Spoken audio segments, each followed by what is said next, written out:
तो हम लोग कल साउंड पढ़ रहे थे। तो साउंड में हम बताए थे साउंड क्या है, फॉर्म ऑफ एनर्जी है। ठीक है, साउंड ट्रेवल कैसे वेव में के फॉर्म में करता है, वाइब्रेशन से साउंड प्रोड्यूस होता है। ठीक है, फिर हम लोग वेव का टाइप्स देखे थे, लॉन्गिट्यूडनल वेव्स, ट्रांस वेव्स। उसके आगे आज का हम देखते हैं कंप्रेसर वेव एक्शन, कल देख चुके थे। आज हम लोग देखते हैं ट्रांसवर्स वेव। तो transverse waves is a representation by the graphically by plotting the displacement of the different particles of the medium from the line of the zero disturbance against the distance from the source।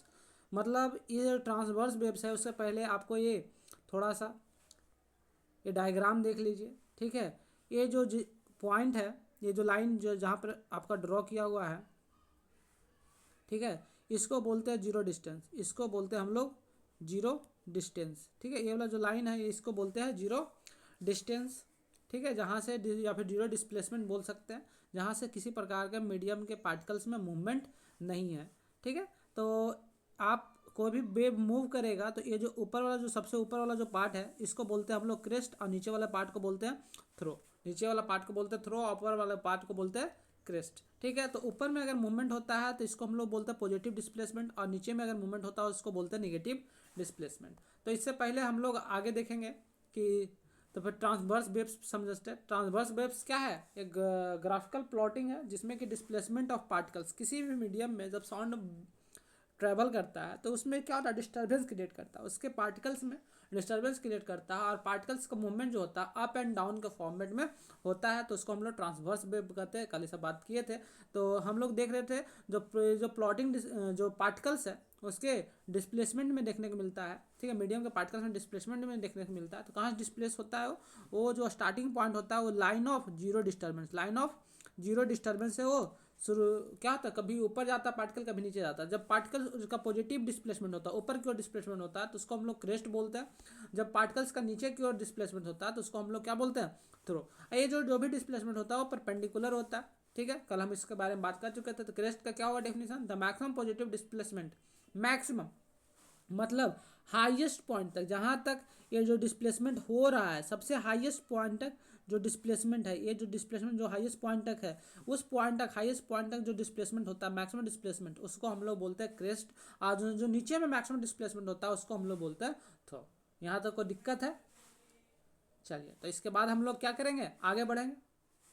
चलिए, तो उसके बाद हम लोगों ने characteristics of sound के बारे में देखा था। करेक्टरिस्टिक्स ऑफ साउंड, तो आपको हम कल बताए थे कि अलग अलग प्रकार का जो साउंड होता है, किसी का साउंड आपको अच्छा लगता है सुनने में, किसी का साउंड आपको नहीं अच्छा लगता साउंड सुनने में। जैसे कि आप फ्लूट वगैरह, किसी को फ्लूट का साउंड पसंद होता है, किसी का किसी चीज़ का साउंड पसंद होता है। तो साउंड में डिफ्रेंसिएशन ये आता कैसे है, हम तो आपको कल बताए थे। साउंड क्या है, एक फॉर्म ऑफ एनर्जी है, जो जिस फॉर्म ऑफ एनर्जी में हम लोग क्या करते हैं, सुन सकते हैं। वैसा फॉर्म ऑफ एनर्जी जिससे हम लोग क्या कर सकते हैं, सुन सकते हैं, उसको हम लोग साउंड बोलते हैं। लेकिन साउंड, एक साउंड दूसरे साउंड से अलग होता है। हमेशा हम लोग देखते हैं एक साउंड दूसरे साउंड से क्या होता है, बिल्कुल अलग होता है। अलग होने का कारण जो होता है उसके कुछ करेक्टरिस्टिक्स होते हैं, कुछ तो पैमाने होंगे ना, जिससे कि आप किसी को कुछ अच्छा लग रहा है, कोई साउंड अच्छा लग रहा है, कोई साउंड अच्छा नहीं लग रहा है। तो जैसे कि आपको कल एग्जाम्पल भी दिए थे, कोई दोस्त आपका होगा, क्लासमेट्स जो होंगे, कुछ आपके दोस्त बन जाते हैं, ठीक है, क्लोज फ्रेंड बन जाते हैं। लेकिन कुछ क्लासमेट्स भी रहता है तो उसे बात विचार करना आप पसंद नहीं करते हैं। तो कुछ तो रीज़न होंगे। तो उसके रीज़न क्या हो सकते हैं, शायद वो अच्छे से बात नहीं करता हो, या फिर उसके बिहेवियर आपको पसंद नहीं आते हो।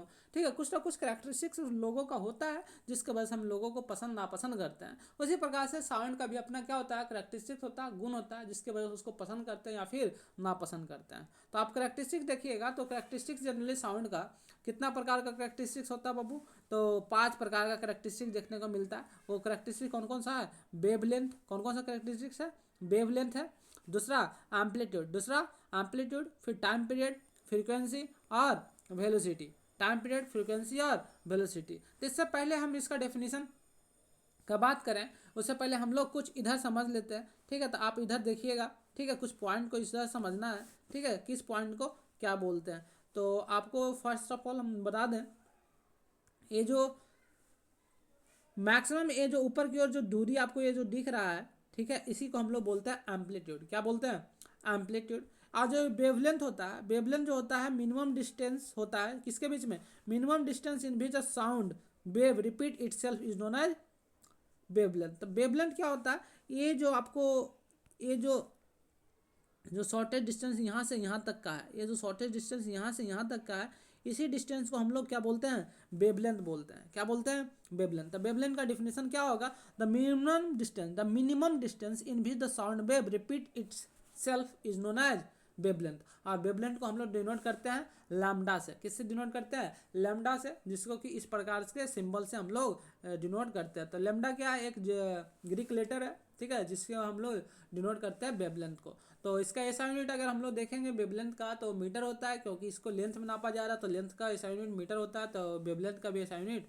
मीटर ही देखने को मिलता है। तो इसमें एक और आपको नोट बताना चाहेंगे, इसमें नोट क्या है, the sound wave that combine the length of compression and addition rarefaction. मतलब अगर आपको हम कल का डायग्राम थोड़ा सा हम दिखाएं तो उसमें आप लोग क्या देखिएगा, ये जो आपको जो दूरी है, ये जो आपका जो दूरी है, ये वाला जो पार्ट है वो क्या है, कंप्रेशन, और ये वाला पार्ट है रेयर फ्रैक्शन। तो ये पूरा का पूरा दूरी अगर एक बार इरेज कर दे, ठीक है, ये वाला पार्ट क्या है हमारा, ये वाला पार्ट कंप्रेशन है और ये वाला पार्ट रेयर फ्रैक्शन है। तो ये जो पूरा जो पार्ट है, ठीक है, कंप्रेशन और रेयर फ्रैक्शन को, इसको हम लोग क्या बोलते हैं, इसको हम लोग वेवलेंथ बोलते हैं। ठीक है, आपको एम्पलीट्यूड बताए थे, जो मैक्सिमम डिस्प्लेसमेंट होता है पार्टिकल्स का किसी भी मीडियम का, जीरो डिस्प्लेसमेंट है। जीरो डिस्प्लेसमेंट क्या है, तो ये जो लाइन, जो पतला वाला जो लाइन आपको देखने को मिल रहा है, ये जो पतला वाला लाइन आपको ये जो देखने को मिल रहा है, ये वाला, इसी को बोलते हैं जीरो डिस्प्लेसमेंट, जहाँ पर maximum displacement of the particles of the medium from it zero displacement position. Zero displacement position से मैक्सिमम जो ऊपर या नीचे की ओर जो जाता है,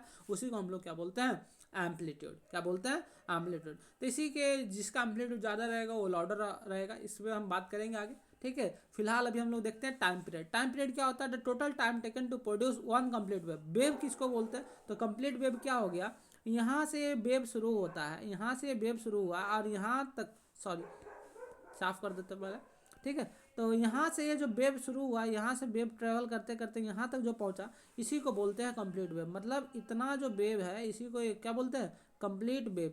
ठीक है, तो कंप्लीट वेव क्या होता है, द टोटल टाइम, तो यहाँ से यहाँ तक जाने में जो टाइम लगा, उसी को हम लोग क्या बोलते हैं, टाइम पीरियड। क्या बोलते हैं, टाइम पीरियड। अगला जो है हम लोग को देखना है फ्रीक्वेंसी। तो फ्रीक्वेंसी क्या होता है, the number of complete waves, the number of complete waves, the number of complete waves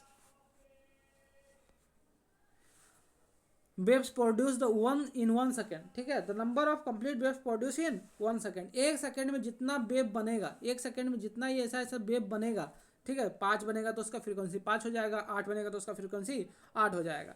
मतलब एक यूनिट ऑफ टाइम में जितना उसका कंप्लीट वेव बनेगा, उतना उसकी फ्रीक्वेंसी होती है। तो फ्रीक्वेंसी का जो फॉर्मूला होता है, वो फ्रीक्वेंसी का क्या होता है, 1/t, 1/t।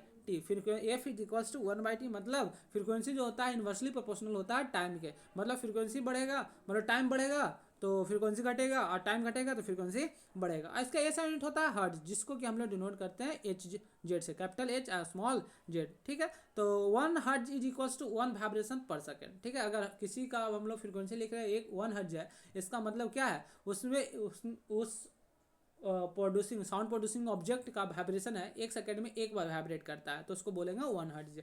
तो जनरली हम लोग हर्ट्ज के बारे में बात कर रहे हैं, तो आपको 7-8 क्लास में आप लोग साउंड पढ़े होंगे, जिसमें कि इंफ्रासोनिक, अल्ट्रासोनिक साउंड वगैरह पढ़े होंगे। तो इंफ्रासोनिक साउंड किसको बोलते हैं, जिसका 20 हर्ट्ज से नीचे है, जिसको हम सुन नहीं पाते हैं, और जो 20,000 हर्ट्ज से ज़्यादा है उसको भी हम लोग नहीं सुन पाते। ठीक है, तो दोनों हम लोग देखेंगे अल्ट्रासोनिक और इंफ्रासोनिक साउंड में, जो कि हम लोग इनऑडिबल साउंड में जनरली आता है। तो फ्रीक्वेंसी अगर आप देखिएगा तो फ्रीक्वेंसी क्या होता है, number of complete waves produce in 1 second. एक सेकंड में जितना कंप्लीट वेव्स प्रोड्यूस करेगा, उसको हम लोग क्या बोलते हैं, फ्रीक्वेंसी बोलते हैं। और इसका formula F is equals to 1/t होता है। मतलब frequency directly frequency inversely proportional to T. ठीक है, अगला हम लोग को वेलोसिटी ऑफ वेव पढ़ना है। ठीक है, the distance travelled by a wave in 1 second. Distance travelled by a wave, ठीक है, वेव के द्वारा जो डिस्टेंस ट्रेवल किया जाता है एक सेकंड में, उसी को हम लोग क्या बोलते हैं, वेलोसिटी बोलते हैं। क्या बोलते हैं, वेलोसिटी। ठीक है, distance travelled by a wave in 1 second is known as velocity. ठीक है, तो वेव के द्वारा एक सेकंड में जितना डिस्टेंस ट्रेवल किया जाएगा, उसको हम लोग क्या बोलेंगे, वेलोसिटी ऑफ वेव बोलेंगे। इसको नापा जाता है मीटर पर सेकंड में। ठीक है, जिसको कि आप ऐसे भी लिख सकते हैं और ऐसे भी लिख सकते हैं। तो velocity is equals to distance travelled by time taken होता है। ठीक है, तो वेलोसिटी का भी और डिस्टेंस ट्रेवल का लेमडा, क्योंकि वेवलेंथ को लेमडा से डिनोट करते हैं, तो डिस्टेंस ट्रेवल का लेमडा और टाइम टेकन का टी। तो भी is equals to lambda by T हो जाएगा। तो तो आप देखिएगा अभी टी के लिए हम सॉल्व किए हैं, टी के लिए क्या सॉल्व किए हैं कि frequency is equals to 1/t, तो टी के जगह पर 1/f हम लोग पुट करेंगे तो क्या हो जाएगा, v is equals to lambda by